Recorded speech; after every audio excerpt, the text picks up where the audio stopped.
គឺគាត់មានសមត្ថភាពកំណត់ឆ្នៃប្រឌិតផ្នែកបញ្ចូលសម្លេងចាក៏ប៉ុន្តែដែលយើងវត្តមានរបស់លោកពូសវណ្ណីមកថ្ងៃនេះគឺមិនមែនបញ្ចូលសម្លេងទេបាទត្រូវហើយព្រោះថាបងសវណ្ណីបាទគឺជាគណៈកម្មការនៅក្នុងកម្មវិធីរបស់យើងហើយក៏ជាលោកឪពុកម្នាក់ដែរបាទដូច្នេះនៅក្នុងថ្ងៃនេះនៅក្នុងទិវាដ៏ពិសេសនៅក្នុងការដឹងគុណឪពុកតើបងសវណ្ណីបាទមានអ្វីដែលចង់និយាយទៅកាន់ទស្សនិកជនបាទសូមជ័យបាទនៅក្នុងឱកាសនេះនៅក្នុងទិវាគុណលោកឪពុកក្នុងនាមខ្ញុំបាទដែលជាឪពុកម្នាក់ខ្ញុំបានតែងតែសម័យឃើញកូន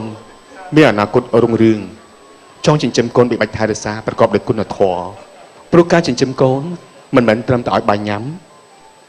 អាហារូបត្ថម្ភតែប៉ុណ្ណោះទេបាទរួមជាមួយនឹងអាហារូបត្ថម្ភទឹកចិត្តត្រូវផ្ដល់ឲ្យកូននៅទឹកចិត្តស្រឡាញ់ចែករំលែកចេញអស់ពីបេះដូងដោយស៊ីននឹងហ្មងបាទចាហើយជាពិសេសទៀតនោះចង់និយាយថាអប់រំកូនជាមួយនឹងការផ្ដល់នូវចំណេះដឹងបានន័យថាទី1ចំណេះដឹងទូទៅចាទី2ចំណេះដឹង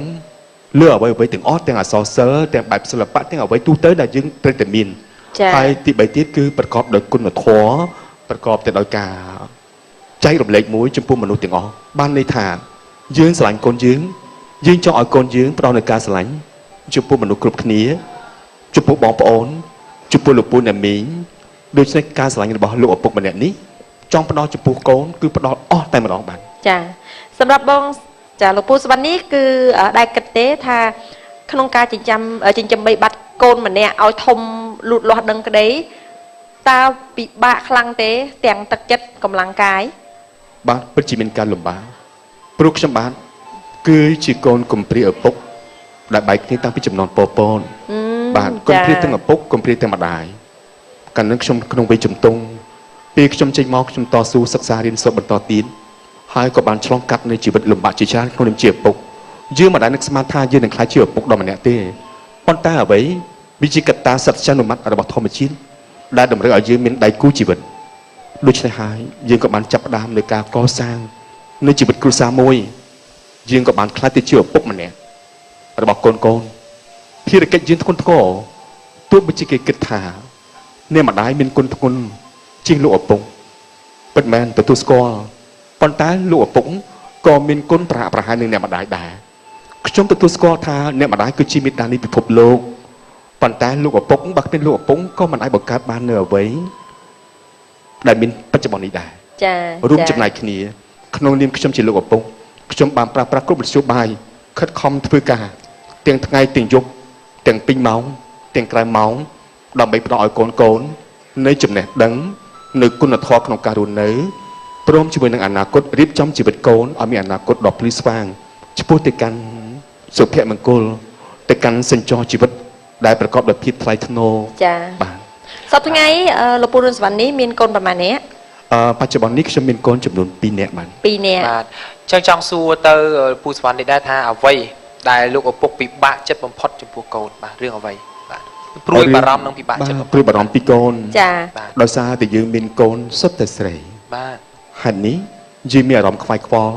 ពីព្រោះថាកូនស្រីពិបាកក្នុងការថែទាំទំនុកបំរុងព្រោះកូនស្រីជាភាពទន់ភ្លន់យើងចង់ឲ្យកូនរឹងមាំបាទទន់ភ្លន់តែរឹងមាំដោយរាជសីមិនមែនជាមនុស្សអស្ចារ្យទេប៉ុន្តែក៏មិនមែនជាមនុស្សធម្មតាដែរព្រោះថាបច្ចុប្បន្ននេះគេបានលើកសិទ្ធិនារីឲ្យមានកម្ពស់ស្មើនឹងបុរសដូច្នេះយើងភារកិច្ចយើងដើម្បីតបឆ្លើយចំពោះសំណូមពររបស់ចរន្តនៃការដឹកនាំបច្ចុប្បន្ននេះយើងចង់ឲ្យកូនស្រីរបស់យើងមានចំហរឹងមាំមានការតស៊ូមានចំណេះដឹងមិនឲ្យចាញ់បរោះទេមានការលំបាកច្រើនយើងចង់ផ្ដល់ចំពោះកូនស្រីយើងឲ្យមានលក្ខណៈមានសភាពដូចជាបរោះប៉ុន្តែមិនមែនរឹងមាំក្នុងបញ្ហារូបរាងកាយទេចង់និយាយថាទុនលុនខាងក្រៅតែចិត្តរឹងមាំបាទចាក្តីស្រមៃរបស់លោកពូនុនសវណ្ណីចង់ឲ្យកូនខ្លាយជាអ្វីក្តីស្រមៃរបស់ខ្ញុំចង់ឲ្យកូនខ្លាយទៅជាគេហៅពាក្យខ្ពស់មួយគេហៅថាវិញ្ញូជន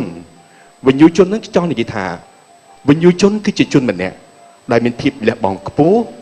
បាទមិនចេះចំណានឈ្នានីសនេះមិនចេះមានគំនិតចង់មានចង់បានពេករស់នៅតាមបែបធម្មតាប៉ុន្តែមិនសាមញ្ញពេកទេមិនអស្ចារ្យពេកប៉ុន្តែមិនសាមញ្ញពេកចាចង់ឲ្យមានលក្ខណៈមួយរស់ដោយសុចរិតប្រកបដោយគុណធម៌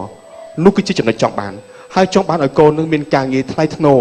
សុចរិតកុំឲ្យពាក់ព័ន្ធនឹងបញ្ហាផ្សេងដែលជារឿងមិនល្អរបស់សង្គម ហើយជាពិសេសទៀតនោះគឺចង់ឲ្យកូននឹងបើសិនជាមានស្វាមីគឺប្រកបដោយគុណធម៌ប្រកបដោយលក្ខណៈមួយស្រទន់បានប្តីល្អតែប៉ុណ្្នឹងសុបាយចិត្តហើយបានខ្លាចតែកូនផ្ដាំបានប្តីអាក្រក់ហ្នឹងពិបាកចិត្តណាស់ប្តីល្អរូបរាងឬក៏លក្ខណៈសម្បត្តិឬក៏ចិត្តកាយខាងក្នុងការពិតទៅខ្ញុំចង់បានទាំងអស់បានចង់បានរូបរាងហ្នឹងល្អសមរម្យប៉ុន្តែកំណត់សម្គាល់ខ្លាំងគឺចរិយាសម្បត្តិព្រោះថាយើងរស់នៅជាមួយនឹងរូបសម្បត្តិរយៈពេលខ្លីតែទីបញ្ចប់ដែលយើងទៅរស់នៅគឺជាមួយចរិយាសម្បត្តិដែលអាចរស់នៅរហូតតទៅអស់មួយជីវិតបានរូបសម្បត្តិអត់ទៀងទាត់ទេចាបាទអរគុណច្រើនបាទសម្រាប់ទិវាដ៏ពិសេសនេះតើលោកពូស្វានីមានសារអ្វីចង់ផ្ញើទៅកាន់ទស្សនិកជនទាំងអស់ដែលកំពុងទស្សនាកម្មវិធីពេញចិត្តរាល់ថ្ងៃអាទិត្យរបស់យើងបាទសូមជើញបាទសាររបស់ខ្ញុំក្នុងពេលនេះខ្ញុំសូមផ្ញើជូនចំពោះលោកឪពុកបាទជាសំខាន់បន្តមកក៏អ្នកម្ដាយប៉ុន្តែយើងផ្ដោតសំខាន់ទៅលើលោកឪពុកតែម្ដងបានធ្វើជាឪពុករបស់គេយើងត្រូវគិតថាយើងក៏ជាអ្នកផ្ដល់កំណត់ដល់កូនជាអ្នកផ្ដល់កំណត់ដល់កូនទោះបីជាយើងមិនបានពោពុះបង្កើតកូនតែយើងគឺជាមូលហេតុនៃការផ្ដើមកំណត់ដូច្នេះអ្វីដែលយើងផ្ដល់កំណត់ឲ្យកូនហើយយើងត្រូវអប់រំកូនកុំបដិបដោយកូនពេកត្រូវចិញ្ចឹមកូនក្នុងលក្ខណៈមួយទី1ផ្ដល់នូវអាហារូបត្ថម្ភបានគ្រប់គ្រាន់ទី2ផ្ដល់នូវការសិក្សាចេះដឹងទី3រៀបចំជីវិតឲ្យកូនមានគូសកលឲ្យបានសមរម្យហើយទី4ទៀតត្រូវមើលថែរក្សាកូនរហូតទល់តែថ្ងៃបិទភ្នែកចិត្តលាលោកនេះបាទសូមអរគុណដល់គណៈកម្មការទី2នៅក្នុងកម្មវិធីពេញចិត្តរាល់ថ្ងៃអាទិត្យរបស់យើងបាទសម្រាប់សូមអញ្ជើញសម្រួលរយៈប័ត្រនៅតុខាងមុខវេទិកាអរគុណបាទចាអរគុណចាលោកសេនីកញ្ញាលោកអ្នកបានស្ដាប់នៅប្រសាសន៍របស់គណៈកម្មការទី2គឺលោកពូនួនសវណ្ណីឃើញថានៅក្នុងនាមទឹកចិត្តជាឪពុកមួយរូបពាក្យសម្ដីគណៈកម្មការគ្រប់រូបនាងខ្ញុំជឿថាมันខុសគ្នាប៉ុន្មានទេមានអត្ថន័យនិងខ្លឹមសារនៅក្នុងគោលដៅតែមួយគឺចង់ឲ្យកូនល្អចង់ឲ្យខ្លាយកូនខ្លាយជាជនគំរូមួយដែលសង្គមទទួលស្គាល់មានការងារល្អជាពិសេសការប្រព្រឹត្តខ្លួននៅក្នុងភាពថ្លៃថ្នូរសម្រាប់គណៈកម្មការទី3បាទសូមស្វាគមន៍ដល់បងរលីនបាទចាជំរាបសួរបាទអូបកាខុសតាមពិតមិញត្រូវបកាថាកញ្ញារលីនទេនេះចាសូមអញ្ជើញបាទចាអូថ្ងៃនេះចាមានកៅអីមានអីផងចារៀងប្រឆិតតិចពុះខ្លីខ្លាំងណាស់ចាបើខ្លីហើយមិនក៏មិនបិទទៅចានេះជឿចចិត្តឲ្យឃើញជង្គង់អញ្ចឹងបងជួយទាញមិញណាចាមិនអីទេនេះខ្ញុំសៀកខោការពារដែរបាទទេសជនទាំងអស់នេះដូចជាបានទទួលជ្រាបហើយថាបរលៀនគឺជាតារាដ៏ល្បី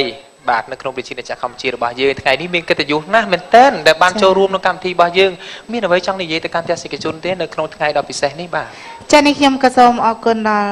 ទស្សនិកជនទាំងអស់ដែលតែងតែនិយមគ្រប់គ្រងរូបនាងខ្ញុំក៏ដូចជាស្ថានីយ៍ទូរទស្សន៍ My TV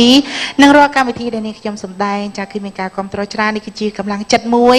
ចាដែលអាចធ្វើឲ្យនាងខ្ញុំបន្តនៅក្នុងវិស័យសិល្បៈជានិច្ចនិរន្តរ៍តរៀងទៅអើយចាតាមដែលបងដឹងក៏ដូចជាទូរទស្សនិកជនមួយចំនួនគឺគាត់បានដឹងថារលីនគឺជាក្មេងកំព្រាឪពុកតាំងពីទូចមិនអញ្ចឹងណាអត់ទេបងចាមិនទូចប៉ុន្មានទេចាត្រឹម24ឆ្នាំចា20ម៉ាន22 23ចា22 23ចាប់តាំងពីបងរលីនអត់មានឪពុកតើអារម្មណ៍ពេលដែលមាននិងអត់មានខុសគ្នាយ៉ាងណាហើយការលំបាកយ៉ាងណាខ្លះអាចជម្រាបដល់ទស្សនិកជនចានិយាយជម្រាបដល់ទស្សនិកជនចាគឺថាលោកឪពុកចាប់បីដូចជាម្ដាយរបស់នាងខ្ញុំអញ្ចឹងចានៅផ្ទះគឺពីរអ្នកគាត់ផ្ទុយគ្នាចាអ្នកម្ដាយគាត់គឺជាពេទ្យផ្នែករោគស្ត្រីនិងឆ្មមចាលោកឪពុកជាប្រធានយុគឋានក៏ដូចជាគ្រូសិល្បៈតែលោកប៉ាទៅបរៀនទេតយូរទៅម្ដងចាប៉ុន្តែលោកប៉ានៅជួយកិច្ចការងារផ្ទះដូចជាចាជួយមើលថែផ្ទះជួយរៀបថ្នាំរៀបអីចឹងណាចាព្រោះអ្នកម្ដាយគាត់ជាពេទ្យchứគាត់មានពេលនឹងដូចថាធ្វើកិច្ចការងារផ្ទះទេចាគឺកិច្ចការងារផ្ទះប្រហែលជា60%គឺលោកប៉ាចារវាងលោកឪពុកនិងអ្នកម្ដាយរលីនស្រឡាញ់អ្នកណាជាងចាគឺស្រឡាញ់រូបគាត់ទាំងពីរចាមិនមែនពីរគឺនាងខ្ញុំមាន3ចាអ្នកម្ដាយធំមួយទៀតចាគឺ3អ្នកនេះគឺជាអាយុជីវិតរបស់នាងខ្ញុំចាមិនអាចមានអ្នកណាស្រឡាញ់ស្មើអ្នកណាបានទេចាចាប់តាំងពីបងរលីនបាត់បង់ឪពុកមកតើគ្រួសាររបស់បងជួបនឹងការលំបាកអីខ្លះបាទចាពេលដែលនាងខ្ញុំបាត់បង់លើឪពុកគឺគ្រួសាររបស់នាងខ្ញុំជួបហានិភ័យផ្នែកសេដ្ឋកិច្ចគ្រួសារយ៉ាងធ្ងន់ធ្ងរដោយមិនអាចកាត់ថ្លៃបានដោយមិនអាចនឹងថ្លៃបាននេះគឺជារឿងគ្រួសារជារឿងផ្ទាល់ខ្លួនចាប៉ុន្តែអ្វីដែលនាងខ្ញុំចាំនៅបណ្ដាំឪពុកនាងខ្ញុំគឺគាត់ថាកូនកាត់មកជាមនុស្សកុំងើយទោះកូនទៅដល់ទីណាកូនល្បីប៉ុណ្ណាកូនធ្វើអ្វីកូនត្រូវអោនដើម្បីឲ្យញាតិមិត្តផងទាំងឡាយកូនស្រឡាញ់រាប់អានកូនចានេះគឺជាបណ្ដាំរបស់ឪពុកខ្ញុំហើយអ្វីដែលនាងខ្ញុំនឹកគាត់ជានិច្ចគឺពេលដែលរៀបគាត់រៀបលាចាកលោកនេះទៅគឺគាត់ កងវ៉ាល់រូបនាងខ្ញុំជាងគេ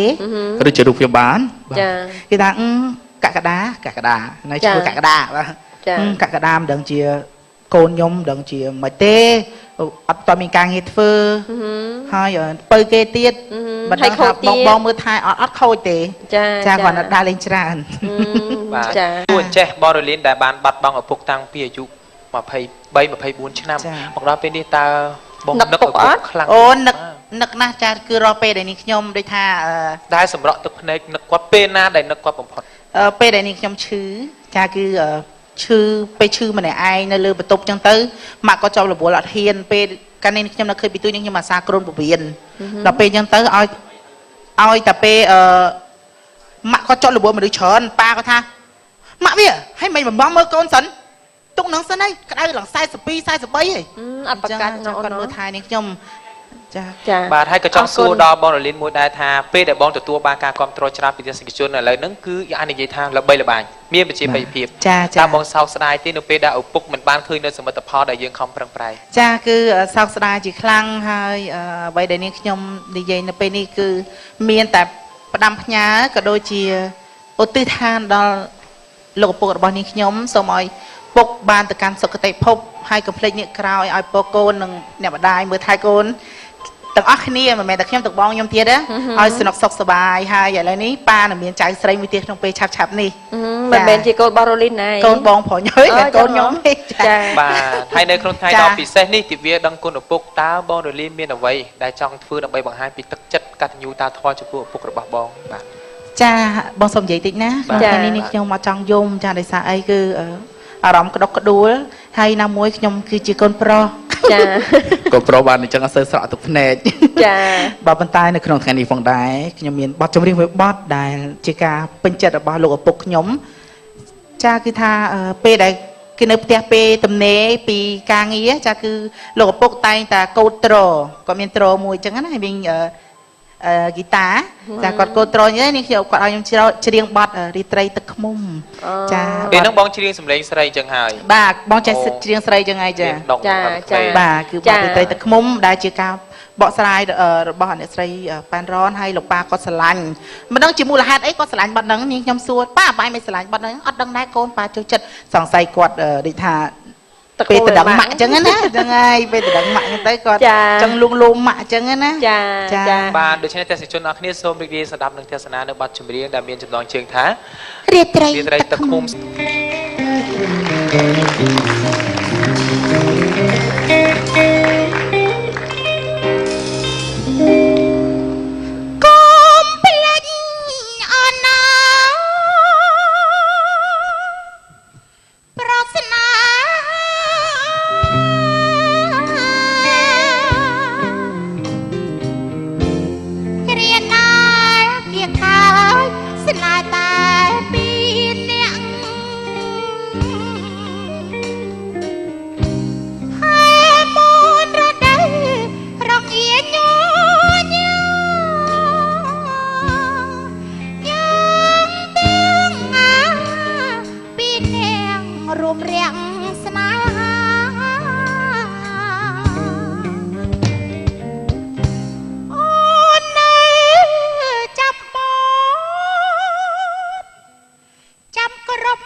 អ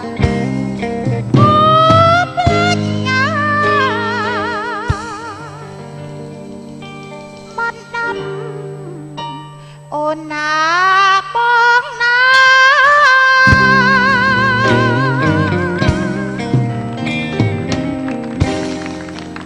ព្រៀងមួយបទនេះសង្ឃឹមថាវិញ្ញាណក្ខន្ធរបស់ឪពុកបងរលីននឹងបានលឺហើយបទនេះក៏ធ្វើឲ្យទស្សនិកជនទាំងអស់គ្នានៅទីនេះក៏ដូចជានៅតាមខេត្តហាងក៏ដូចជាខ្ញុំមានអារម្មណ៍ថាក្តុកក្តួលដូចគ្នានេះគឺជា ចង់សួររលីនមួយសំណួរចុងក្រោយ បាទ ប៉ុន្តែសំណួរហ្នឹងអាចពេលខ្លះជារឿងក្រៀមក្រំហើយពេលខ្លះក៏ជារឿងសប្បាយដែរ ចា ទៅថ្ងៃអនាគតចង់ខ្លាយជាលោកឪពុកតែមិន ចំពោះរឿងនេះផ្ទាល់ ខ្ញុំបាន ក៏ដូចជានាងខ្ញុំពិបាកនិយាយបងយើងគឺមនុស្សអញ្ចឹងហើយវាឆ្លាញ់កូនកុំគេតាអ្នកណាលើកឲ្យបើតែយើងឆ្លាញ់គេស្មោះមែនគឺថាក្រុមគ្រួសារគេទទួលយកយើងបានឬអត់ហើយណាមួយទៀតយើងត្រូវដឹងខ្លួនថាយើងជាអ្វីឲ្យអត់យកគេមកដើម្បីតែធ្វើបាបគឺនាងខ្ញុំអត់ចង់បានទេ រលីនមានអារម្មណ៍សោកស្ដាយចំពោះខ្លួនឯងទេបើសិនជាជីវិតថ្ងៃមុខយើងមិនមានភរិយានឹងគេ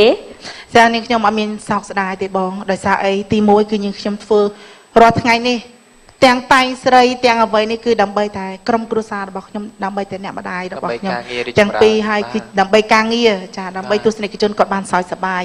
ចាពេលខ្លះយើងពិបាកចិត្តតែយើងមិនអាចបញ្ចេញបានចាគឺយើងមានតែលាក់ទុកធ្វើម៉េច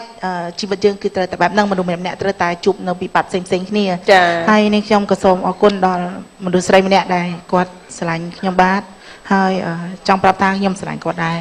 ហើយនាងខ្ញុំក៏សូមអរគុណដល់បងប្រុសម្នាក់ដែលគាត់មើលថែខ្ញុំមិនថាទាំងទឹកក្តៅទឹកត្រជាក់